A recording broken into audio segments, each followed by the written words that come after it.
I've used Uber and Lyft hundreds of times each, Uber more than Lyft, and I've never had a notably awful experience before. I've never gotten into a car and felt unsafe. I look at my driver and he's wearing like a trench coat and sharpening a hacksaw and then winks at me. I've never had like a really bad time with ride sharing. The only time it got wacky and weird was one time I took an Uber leaving the bar. And on the way home, I was convinced I was in the car with a prophet, like an angel. We were driving on the interstate, just two boys being dudes, and out of nowhere, the Uber driver pulls a prophecy out of his asshole. He said, "This guy's about to hit the median." And at first, I didn't know what he was talking about. I thought it was like a riddle that I had to solve or something to get money off of the Uber rides. I was like, oh, the answer is time. But then I realized he was talking about the car in front of us, obviously. And it felt really weird to me because the car wasn't doing anything weird. We were behind them for a little while, like maybe a mile or two, and they weren't driving erratically or recklessly. They didn't look like a drunk driver or anything. And then out of nowhere, a couple of seconds after he said that, he like willed it into existence. The car swerved and scraped against the median and then tried to get back into the lane. Out of fucking nowhere. I was like, oh my god, we are living in a simulation. But yeah, that was my weirdest experience with Uber and ride sharing in general. But of course, I've seen the horror stories, like the absolutely awful ones, and this is one of those. This is a pretty special one.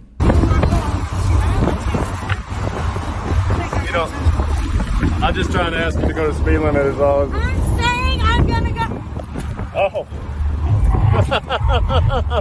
Okay. Okay. Don't really know what's going on in her car here. She's created a little crime scene there.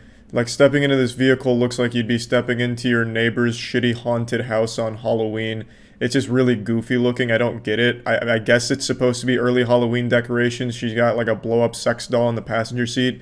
Or maybe it's there to like prevent her passengers from getting up front. Like, hey, you can't sit there. Clearly, this inflatable Mr. Krabs doll's taking that seat. So just get in the back, all right? I don't even know what the fuck it is. I mean, maybe it's an inflatable clown or something. I couldn't tell you, but it's pretty weird stuff. Now, what happened is the passenger asked if they could roll down the window and drive the speed limit, which I think is a pretty reasonable request because this lady's out here driving like it's Grand Theft Auto 5. I was half expecting her to try and ramp this vehicle off of a parked tow truck. She's treating it like it's Fast and Furious universe and she's trying to catch Dominic Toretto. So it's not like the passenger's being an asshole or anything, just asking, hey, can you drive the speed limit so you don't kill both of us here? And that just sets her off. She loses her goddamn mind there. Slow down! Fucking yanks on the e-brake and does a 360. Suck on this, pussy fart! You can hear, like, this tire start screeching. She completely takes her eyes off the road, turns around and starts swiping at the camera like she's a kaiju, like Godzilla trying to knock over a building. And meanwhile, the passenger's laughing the entire time. The absolute fucking dick on this man, the fucking balls of pure adamantium to laugh through an experience like this is inspiring. They could have very easily died here. The driver went feral and totally forgot they were operating a vehicle. This could have ended up like the Billy Madison scene where O'Doyle Rules just fucking shoots their car off a cliff like a missile. And meanwhile, the whole time, the guy's just giggling about it. All right. The car now. Well, you're gonna have to open that trunk. I'm not going anywhere until you open that trunk. Unironically, she starts squealing. Literally squealing. This is what a small dog sounds like when it's trying to intimidate a larger dog, but it's also very afraid as well. It actually sounds like somebody stepped on a toad. It is shocking that a human being can make this noise with their vocal cords. This is what it sounds like to smoke 15 packs a day. All right. The car now. Well, you're gonna have to open that trunk. Sorry to hit you with the surprise instant replay on the Jumbotron. It's just I'm so impressed with her ability to hit this screeching note. This is the brown note. Like, hearing that makes a human being involuntarily shit themselves. This is such an abhorrent sound. It's like someone's recorder broke, but they still desperately tried to play hot cross buns on it. Get out. Get out. Get out. Nope. You're gonna have to get my bag out of your car. I just want my bag, man. That's all I want was my bag. Thank you. Thank you. Thank you. Thank you. Yeah, I'm no Phoenix Wright Ace Attorney, but I'm pretty sure this is a highly illegal act here. You can't just pull over on a busy interstate and kick out the passenger because they could easily just get hit by a car and die, and you're fully responsible for it.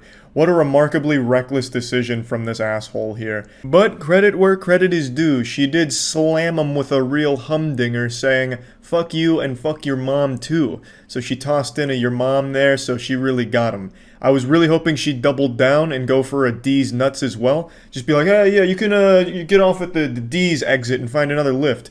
D's nutties." Then she fucking peels out, drifts in there. But she handled herself like a professional, only sticking with a "your mother" statement as she launched his suitcase across the road. Nothing to do with that. I got it all on camera too, everything. Me too. So she's running around barefoot like a hobbit, threatening an Uno reverse card, saying, "Well, I'm also filming everything, so that way we have two angles of how stupid I am and how reckless of a driver I am." I don't think there's any world or any multiverse out there where there's a single reality where what she was doing was justifiable. She was driving extremely fast and reckless. She turned around to swipe at the guy's phone while driving extremely fast, tires screeching, and then pulling off to the side of the road to kick him out. Pretty hard to defend stuff, I'd say.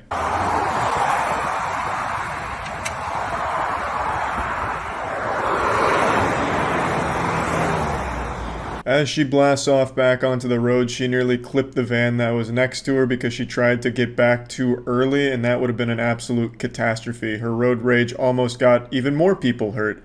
Then she left this guy stranded. I'm assuming he was able to find his way back to civilization after being dropped off in the middle of fucking nowhere on the interstate.